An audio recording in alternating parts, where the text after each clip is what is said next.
Chegou a hora de mais um Top 10 dos ganhadores do Oscar e eu vou falar agora sobre os vencedores da categoria de melhor direção nos anos 70. Lembrando sempre que esse vídeo aqui leva em consideração as edições de 1970 a 1979.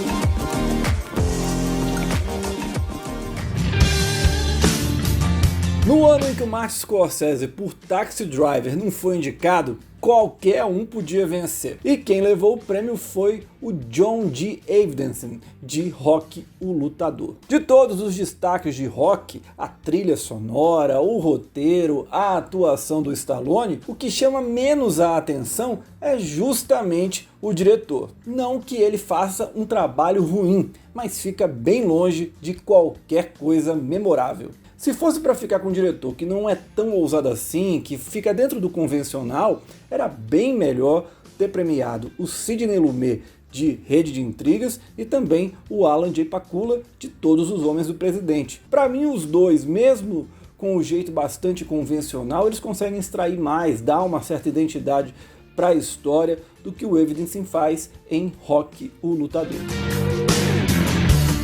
Outra vitória também sem muito brilho veio no Oscar de 1974, quando o George Roy Hill venceu o prêmio de melhor direção por Golpe de Mestre. Grande parte do sucesso do filme se deve à dobradinha entre o Paul Newman e o Robert Redford. Ao George Roy Hill fica o mérito de dar um ritmo leve e descontraído, com muito charme e malícia. Porém, nada de tão diferente do que ele já fizera com Butch Cassidy, sucesso de 4 anos antes. O curioso é que tanto o John G. Avildsen como o George Roy Hill venceram o Ingmar Bergman. Ele estava concorrendo em um ano com Gritos e Sussurros e no outro com Face a Face. A oitava posição desse top 10 vai para a cerimônia de 1971, quando o Frank J. Schaffner venceu o prêmio de melhor direção por Patton, Rebelde ou Herói. Mais uma vez, o trabalho do diretor fica abaixo de outros destaques do filme, como por exemplo, a atuação primorosa do George C. Scott e do roteiro ácido do Coppola e do Edmund North. Ainda assim, o Schaffner faz Patton transitar muito bem das cenas grandiosas para as de menor escala, alternando sem desequilíbrio entre o drama e o humor.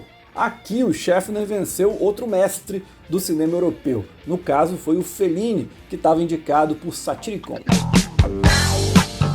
Agora o nível começa a melhorar. Em 79, quem venceu o prêmio de melhor diretor foi o Michael Cimino, pelo trabalho excepcional em O Franco Atirador. A complexidade dos efeitos de uma guerra sem sentido é traçado com paciência pelo Cimino. A primeira parte, mostrando todos os futuros soldados e suas vidas repletas de energia e sonhos, cria a base para mostrar a degradação psicológica e os horrores que eles enfrentarão nas horas seguintes. Com o auxílio de um elenco fantástico, liderado pelo Robert De Niro, o Cimino faz em O Franco Atirador um dos mais completos filmes de guerra da história. Quando a gente assiste O Franco Atirador, é inevitável pensar que o Cimino poderia estar no mesmo nível do que foi o Coppola, porém a porrada que ele leva em O Portal do Paraíso, acho que uns 2, 3 anos depois, acaba com a carreira dele, devastou, e ele nunca mais conseguiu se recuperar.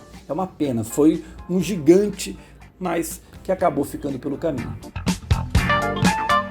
Se a galera se empolga hoje com o Rob Marshall e os seus musicais bonitinhos, é porque não conhece o Bob Fosse, vencedor do Oscar em 1972 por Cabaré. Nesse musical sensacional estrelado pela Liza Minnelli, o Bob Fosse usa e abusa da ironia e sofisticação para contar a história de amor entre uma dançarina de cabaré e um jovem estudante, ao mesmo tempo em que mostra como se deu a construção do cenário perfeito para a ascensão do nazismo na Alemanha. Os números musicais são tão bem executados, criativos e ousados que foram uma influência clara, 30 anos depois, para Chicago. Mas agora eu aposto que você deve estar se debatendo, mas não era para o Bob Fosse ter vencido. Mas calma, essa história eu vou contar daqui a algumas semanas.